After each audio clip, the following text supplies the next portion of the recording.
Olá, Juliana Herman por aqui em um novo vídeo do Mais Conectado Digital e hoje para conversar com você que está abrindo ou alterando a sua empresa para que você entenda qual é a melhor forma jurídica, qual o melhor modelo jurídico para sua empresa atuar.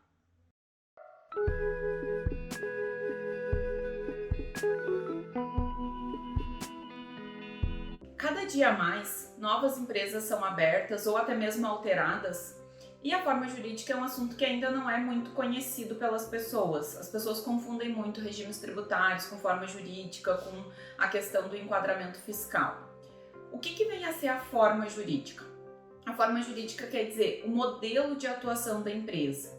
Se ela vai ser uma sociedade, se vai ser uma empresa onde não vai ter sócios, de que forma essa empresa vai atuar e como é que ela vai ter responsabilidades em relação à sua forma de atuação. E hoje a gente tem várias formas jurídicas, cada vez mais a gente vem tendo modelos diferenciados que possibilitam uma melhor atuação das empresas e eu vou detalhar um pouquinho sobre essas formas jurídicas para que você compreenda qual é a que melhor se adequa para a realidade da sua empresa. A primeira opção é o MEI. O MEI é uma forma jurídica classificada como se fosse semelhante ao empresário individual. O que muda no MEI? O MEI, ele na verdade tem um limite de faturamento anual de 81 mil. Ele tem várias regras que facilitam o processo dele de abertura, mas o regramento dele jurídico é o mesmo de um empresário individual. O que isso quer dizer? Quer dizer que a responsabilidade do sócio ela está associada com a sua condição particular. Então, quando você abre uma empresa optando pelo MEI, você acaba tendo uma mistura do seu patrimônio particular com o patrimônio da empresa. Ou seja, se algum dia você ficar com algum débito, alguma situação irregular, esse débito ele pode ser cobrado da sua pessoa física, porque eles entendem que é como se fosse tudo uma coisa só.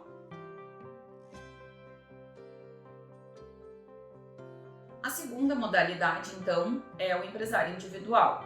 O empresário individual, como eu já falei no MEI, ele tem essa característica de que o patrimônio dele é unificado, como se fosse, não chega a ser unificado, mas num processo de cobrança, se os bens da empresa não forem suficientes para sanar as dívidas, com muito mais facilidade, os bens da pessoa física são tomados para que essas dívidas sejam liquidadas. Então, o empresário individual, ele acaba sendo o regime menos interessante, de longe o menos utilizado para esse tipo de circunstância de atuação empresarial, porque ele acaba gerando muitos riscos aos sócios. Obviamente que ninguém abre um negócio pensando que ele não vai dar certo, mas sempre existe uma possibilidade. A gente tem um número bastante alto de empresas com mortalidade precoce. Então é importante você pensar que pode não dar certo e que você não pode comprometer aquilo que você tem de patrimônio pessoal em função de um negócio que você não pensou adequadamente. A terceira opção é o modelo de EIRELI. O que é uma EIRELI? É uma empresa individual de responsabilidade limitada. Esse modelo ele foi instituído para que as empresas individuais tivessem um mínimo de proteção. Então, ele funciona da seguinte maneira: pode ter somente uma pessoa, não precisa uma sociedade, e ele tem uma característica que é a limitação do patrimônio. Então, você não precisa se preocupar com essa questão de que o governo ou que o fornecedor vão poder cobrar da sua pessoa física. Só que a EIRELI, quando ela foi instituída, foi colocada uma regra de que para você fazer a abertura dessa modalidade, o seu capital social ele precisa ser de no mínimo 100 vezes o valor do salário mínimo. Então, a gente está falando aí de mais de 100 mil reais de capital integralizado.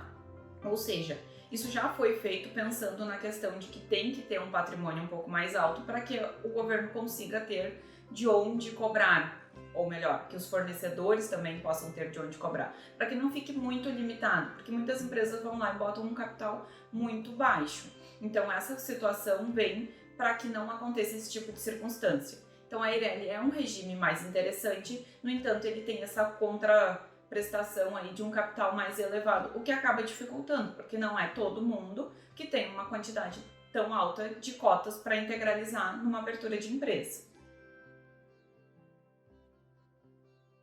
A quarta opção é a sociedade limitada. A sociedade limitada é de longe o regime mais usado aí no nosso Brasil, é onde a gente mais tem abertura de empresas, e a gente tinha uma característica muito comum, que era as empresas abrirem em formato de sociedade limitada, mas nem sempre era de fato uma sociedade. Então, eu gostaria de abrir uma empresa, mas eu não quero ter sócios, então eu vou lá e convido o meu irmão, a minha mãe, o meu esposo para entrar com 1% na minha empresa para que eu possa ter uma empresa limitada, onde eu vou ter um capital social mais baixo, uma proteção patrimonial mais confortável, e aí acabou começando a surgir muitas empresas que não estavam no processo mais assertivo.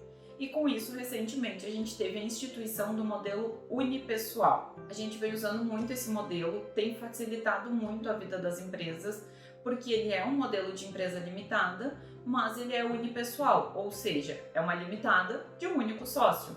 Então essa pessoa, ela pode abrir a empresa seguindo todas as regras da limitada e não ter outras participações. As regras da unipessoal e da limitada são as mesmas, até porque o modelo é o mesmo.